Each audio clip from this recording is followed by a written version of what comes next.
Hello বন্ধুরা, তো চলে এসেছি টাচ কিচেনে।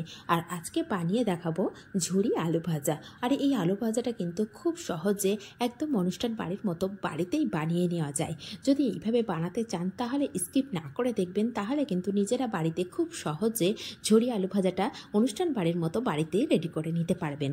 তাহলে অনুরোধ রইল স্কিপ না করে পুরোটা দেখার। আর যারা আমার চ্যানেলকে নতুনভাবে দেখছেন তাদের কাছে অনুরোধ রইল প্লিজ চ্যানেলটিকে সাবস্ক্রাইব করে পাশে থাকা বেল আইকনটি প্রেস করে রাখবেন। যখনই আমি নিত্য নতুন কোনো রেসিপি আপলোড করব সবার আগে আপনার কাছে গিয়ে পৌঁছে যাবে। তাহলে এই রেসিপিটা যে কতটা সহজভাবে আর সুন্দরভাবে অনুষ্ঠান বাড়ির মতো বানিয়েছি সেটা দেখা যাক। এটা বানানোর জন্য এখানে আমি অল্প করে দেখানোর জন্য মাত্র 3টে পিস আলু নিয়েছি। আর আলুর সাইজটা কিন্তু একটু বড়োভাবে নিয়েছি। আর এখন আলুতে কিন্তু প্রচুর পরিমাণে বালি থাকে, সেই জন্য খুব ভালো করে একটু ধুয়ে নিয়েছি। ধুয়ে নেওয়ার পরে আলুটাকে ছিলে নিয়েছি। আর ছিলে নেওয়ার সঙ্গে সঙ্গেই কিন্তু যখনই খোসাটা ছাড়ানো হয়ে গেছে জলের মধ্যে দিয়ে দিয়েছি। এমনিতেও জলের মধ্যে দেখুন কতটা নোংরা এসে গেছে, তো সেটাকে খুব ভালো করে 2 থেকে 4 বার ধুয়ে নিয়েছি। নিয়ে এখন একটা বড় পাত্র নিয়েছি, তার মধ্যে এখানে অনেকটাই জল দিয়েছি। আর এখানে একটা গ্রেটার নিয়েছি।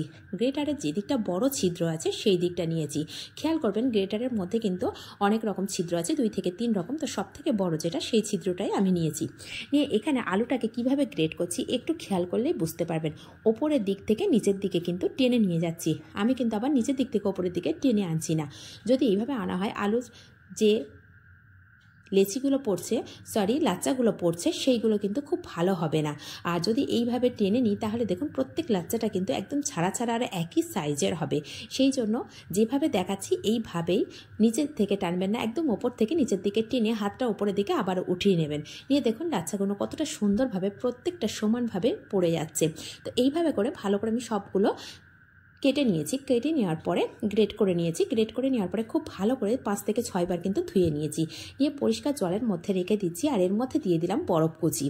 আর এটা ঠান্ডা জল ছিল, তার উপরেও আমি এখানে বরফ কুচি দিয়েছি। দিয়ে এটাকে আধ ঘন্টা থেকে 1.25 ঘন্টা ভিজিয়ে রেখেছিলাম। তো ভেজানোর পরে এখন বরফগুলো একদম গলে গেছে। তো এখন এই জল থেকে আলুগুলোকে তুলে নেব। তার জন্য 2 হাতের সাহায্যে খুব ভালো করে চিপে চিপে নিয়ে আলু থেকে একদম জলটাকে ঝরিয়ে ফেলার চেষ্টা করতে হবে যেন জলের পরিমাণটা একদমই খুব কম থাকে। তো এইভাবে নিয়ে একটা আমি ছাঁকনি নিয়েছি, সেই ছাঁকনির মধ্যে রেখে দিচ্ছি। যদি এক্সট্রা কোনো জল থাকে সেটা ঝরে পড়ে যাবে। তো এইভাবে সব আলুটাকেই আমি নিয়ে নিয়েছি একটা ছাঁকনির মধ্যে। দেখিয়ে দিচ্ছি সেই ছাঁকনির মধ্যে দেখুন এইভাবে বিছিয়ে রেখেছি। আর ছিদ্রযুক্ত যে ছাঁকনি নিয়েছি তার নিচেও কিন্তু একটা বাটি রেখেছি, যে এক্সট্রা জলটা আছে সেটা কিন্তু পড়ে যাবে। তো কথায় দেখে আমি একটা কড়া বসিয়ে রেখেছিলাম। আর কড়াটা গরম হয়ে গেছে, এর মধ্যে দিয়ে দিচ্ছি পরিমাণ মতন তেল। আর এখানে আমি রিফাইন্ড অয়েল ব্যবহার করেছি। তো তেলটা এখানে ভালো মতো গরম হয়ে গেছে। এখন এর মধ্যে দিয়ে দিলাম কারি পাতা। কারি পাতাটাকেও খুব ভালো করে একটু ভাজা করে নেব। তো ভাজা করা হয়ে গেছে, এটাকেও আমি তুলে নেব। নিয়ে কিছুটা শুকনো লঙ্কা নিয়েছিলাম, শুকনো লঙ্কা নিয়ে সেটাকেও ভালো করে ভাজা করে নেব। আর তেলটা মিডিয়াম ফ্লেমেই গরম করেছি। আর ফ্লেমটা কিন্তু সম্পূর্ণ আমি মিডিয়াম টু হাই দিয়েই ভাজাটা করব। প্রত্যেক ভাজাটাই মিডিয়াম টু হাই রেখেছি, একদম কিন্তু হাই রাখবো না। এখানে কিছুটা বাদাম নিয়েছি। এই বাদামের পরিমাণটা নিজেদের পছন্দ অনুযায়ী নিতে পারেন, কম বেশি করে নিতে পারেন। তো এখানে আমি বাদামটা একটু বেশি পছন্দ করি বলেই পরিমাণটা একটু বেশিই দিয়েছি। 3টে আলুর জন্য বাদামটা আমার কাছে মনে হচ্ছে একটু বেশি, কিন্তু আমি পছন্দ করি বলে দিয়েছি। আপনারা যতটা পছন্দ করেন সেই পরিমাণ অনুযায়ী কিন্তু নিয়ে নেবেন। আর কথা বাদামটাও কিন্তু ভাজা হয়ে গেছে। এখন সম্পূর্ণ বাদামটাকে তুলে নিয়েছি। নিয়ে তেলের মধ্যে আমি অল্প করে আলু দিয়ে দিচ্ছি। দেখুন যে আলুটা আমি ছেঁকে রেখেছিলাম সেই আলুটাই কিন্তু দিয়ে দিয়েছি। আর তেলটার মধ্যে আমি কিন্তু অল্প পরিমাণে আলু দিয়েছি। চেষ্টা করবেন খুব অল্প পরিমাণে আলু দিয়ে ভাজা করা, তাহলে সমস্ত আলুটা সমানভাবে ভাজা হবে। আর যদি আলুর পরিমাণটা বেশি পড়ে যায় সেক্ষেত্রে কিন্তু কিছুটা আলু ভাজা হবে, ভিতরের দিকে কিছুটা দলা পাকিয়ে যাবে, কিছুটা অংশ হালকা ভাজা হবে। সেই জন্য যদি সমানভাবে ভাজা করতে চান সেক্ষেত্রে কিন্তু অল্প পরিমাণে আলু দিয়ে ভাজা করে নিতে হবে। আর আলুর কালারটা দেখুন কত সুন্দর হয়েছে, দেখেই বোঝা যাচ্ছে যে এটা কতটা মুচমুচে হতে পারে। তো এইভাবে সম্পূর্ণটা ভাজা করা হয়েছে। এটা কিন্তু আমি খুব হালকা কালার করেই ভাজা করে নিয়েছি। যেহেতু ফ্লেমটা মিডিয়ামে ছিল সেজন্য ভাজাটা কিন্তু খুব সুন্দর হয়ে গেছে।